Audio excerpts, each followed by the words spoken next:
Hey guys, welcome back to my channel, The Traveling Lion. If you've not subscribed, please do subscribe to this channel, um, like and share, and let's reject the Finance Bill 2024. So today, guys, I'm going to talk basically about what's happening in Kenya right now. There's been an outcry from everybody, from especially now the young people are really feeling it, the Gen Z, the Generation Z, um, feeling that the tax bill that is now being debated in Parliament and is about to be passed will drastically affect them in a way that is affecting their parents. Of course, already the taxation is too high, inflation is over the roof, food is so expensive, sanitary pads are unaffordable even right now. And now with this new tax bill, wow, fuel will go up, the price of everything will go up, price of sanitary towels for females will go up, and especially in the rural areas. So even just in the cities, the ones who are not able to afford, uh, what do they do? Some of them are not even able to go to school because of the shame. They cannot afford sanitary towels. Motorcycles then do this. They call them. Everybody has them in Kenya right now. Like it's a means of transport everywhere. Um, they're imported. Most of them are imported from China and from India. From India actually mostly, and there's some from China.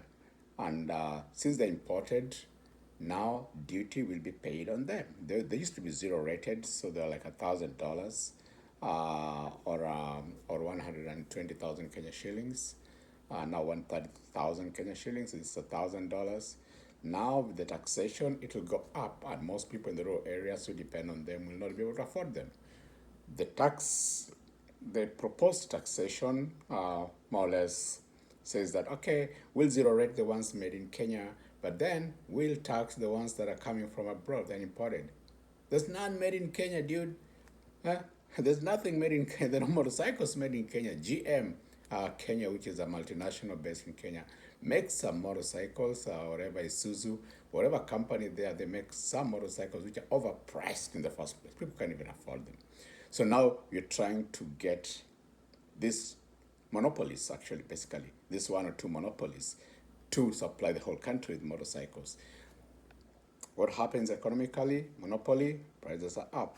So most of the people will not be able to afford them. So it's basically getting people out of circulation, making people unhealthy because sanitary pads are unaffordable, food will be unaffordable, everything will be unaffordable.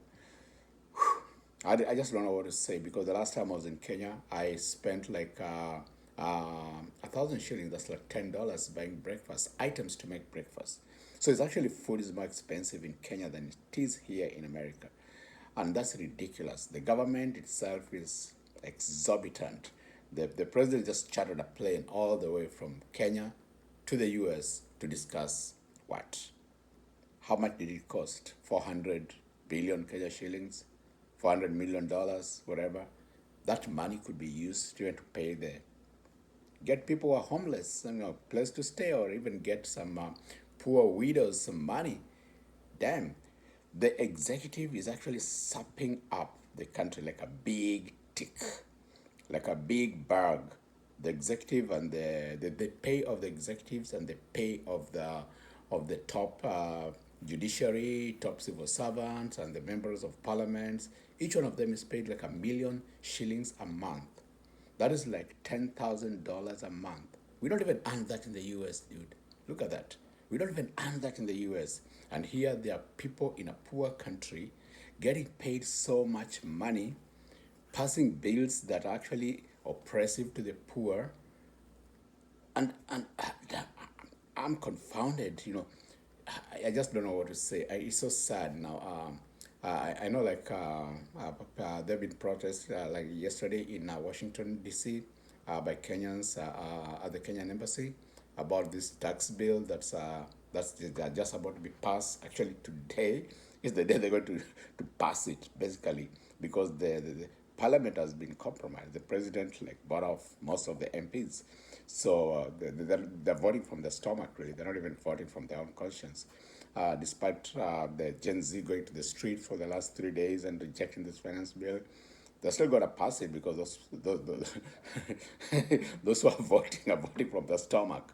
Yeah, so sad, so sad that you feel like, well, somebody should step in and just save this country, Kenya.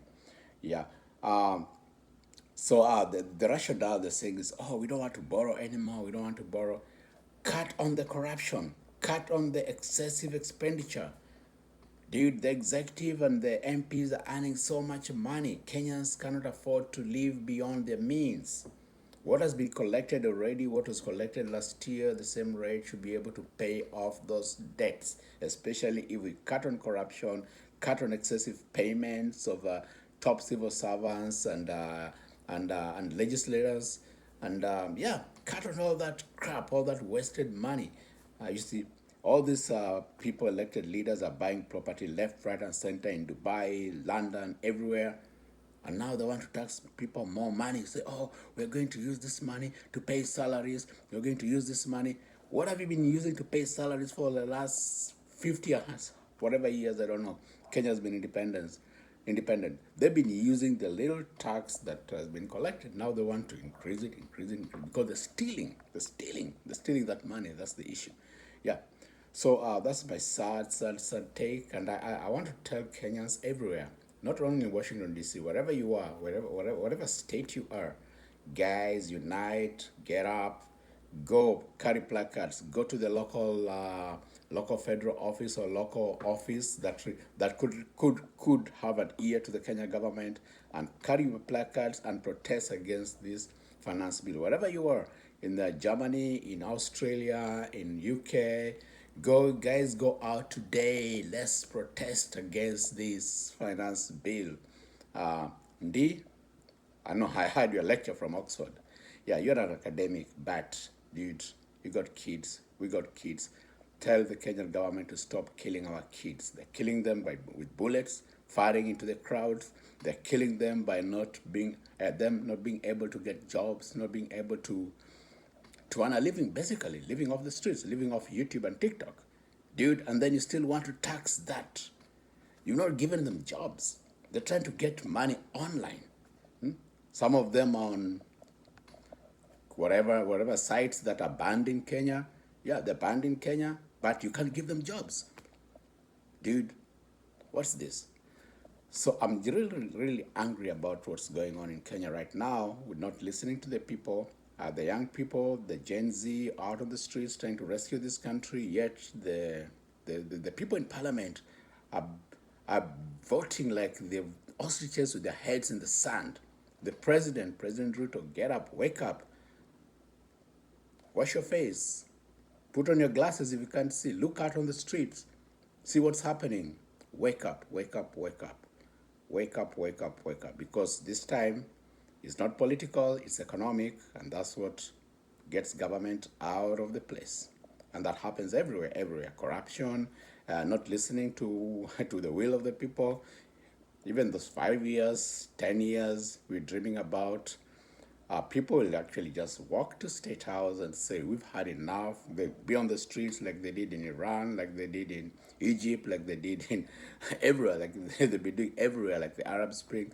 People will just say, enough is enough. We're fed up. We're fed up of these lies. We are fed up of these lies of helping Mama Mboga while you're taxing people to the bone. Yet you can't provide funding for education. You can't provide basic stuff. You can't provide health. You can't provide free education. What are you taxing people for? The roads are bad. There's no electricity. There's no water in most rural areas. So that's my take, guys. Let's reject the Finance Bill 2024. And I'm posting this on this day when these guys are just about to vote. And Kenyans everywhere, wake up, wake up, wake up and smell the roses. Wake up, parliamentarians, wake up and smell the roses. The writing is on the wall. This regime is definitely coming down on this because it's not tribal, it's not political, it's purely economic. Economics is purely economics, guys. It's purely economics. If people find it hard, if children see their parents suffering, they're saying, I see my dad can't even afford money for me, can't even afford school fees, can't even afford food. And then yes, the government wants to tax us more and more and more to the bone. A lot of those people rioting, actually, not even, some of them are working, a lot of them are not working. They don't have jobs. They don't have jobs, dude. They don't have jobs. Damn. Why are you taxing? Damn. I'm so angry about this. I'm so angry about this. And yet, somebody's floating a diaspora tax. And I say, dude, you want to tax even people, American citizens, Kenyan Americans who are in America, and you want to tax them? Triple taxation. They're paying tax in America. They're paying local government tax. They're paying federal tax. They're paying state tax. And yet you want to tax them because they're Kenyan Americans? Dude, wake up. Wake up and smell the roses. Whatever got into your head about taxation, that's not the way a country develops. That's not the way a country prospers. A country prospers out of business, low taxation, high turnover, incentives, but not punitive taxation. So that's my take on what's going on, and I urge all Kenyans, wherever you are in the diaspora, reject Finance Bill 2024. Wake up, post a video. I mean, do anything, whether you're on YouTube, TikTok, you're on Facebook. Let your voice be heard. Let your voice be heard, and let's reject this Finance Bill 2024, and let's get this country back into rational governance. What's been going on is just crazy. It's just craziness for sure. I never waved my hands this much. It's just craziness. This government is actually milking its people, to the bone. So that's my take, guys, and I'll be with you guys soon. And I'm not in Kenya right now, but when I'm in Kenya, I'll also be on the streets protesting with the Kenyans. Since I'm Kenyan American, I'm still Kenyan by birth and American by citizenship, but I still have family there, and I wouldn't want to see them suffer just because a regime that's gone rogue is here, milking the people to the bone. Corruption is rampant everywhere. Police are killing these young kids who've not even got a chance to live life halfway through, like to 40 or 50. Shooting them for what? Damn, dude. This must be stopped. This must be stopped. Ruto, if you're listening, this must be stopped. Whatever you're doing to that country, it must come to an end. Yeah, it must come to an end. Governance must be rational. The people must be listened to. Servant leadership must take precedence over any form of dictatorship. We've had Moi before, Kenyatta before, and all that, and Kenya has come out of dictatorship. And it will not be allowed to slide back into dictatorship and anarchy. The people have spoken. Gen Z have spoken. Say no, reject that Finance Bill 2024 in totality. Those amendments are just cosmetic. When they put on this car tax and tax on tax on some funny tax on, I can't even remember, and then they remove them. That's hoodwink people. The real problem is the taxation that's hidden, that you can't see because that document is so thick. It's like 100 pages, and all this Gen Z don't have time to read through all that, so they can't find all the fine print, what's hidden in between. Yeah. So the solution is just to reject that finance bill in totality. Kenya has been running as a country without that bill and will continue running without that bill. And that's the way it will be, and that's the way it should be. This is a short video. I didn't want to take too much of your time, but it's focused basically on rejecting the finance bill. So you guys, 2024, you guys, whether in Washington, you're in Seattle, you're in St. Louis, Missouri, you're in Boston, you're in Texas, you're in Miami, you're in California, speak up and reject this finance bill. Whatever your tribe, whatever your inclination, whatever your political inclination, it doesn't matter. This is purely economical. Reject finance bill 2024. Whether in Australia, Germany, UK, South Africa, wherever you are, Dubai, Saudi Arabia, speak up and let's reject this finance bill 2024 now. Today is the time. It's not tomorrow. There's no tomorrow. There's no tomorrow, guys. It's today. It's today's day. Reject that financial bill. Wake up, speak up, whether you're using Facebook, TikTok, whatever you're using, let your voice be heard. That's my take for now, guys. I love you guys to the beach and back. Continue subscribing to my channel and reject the Finance Bill 2024. Ciao. Bye.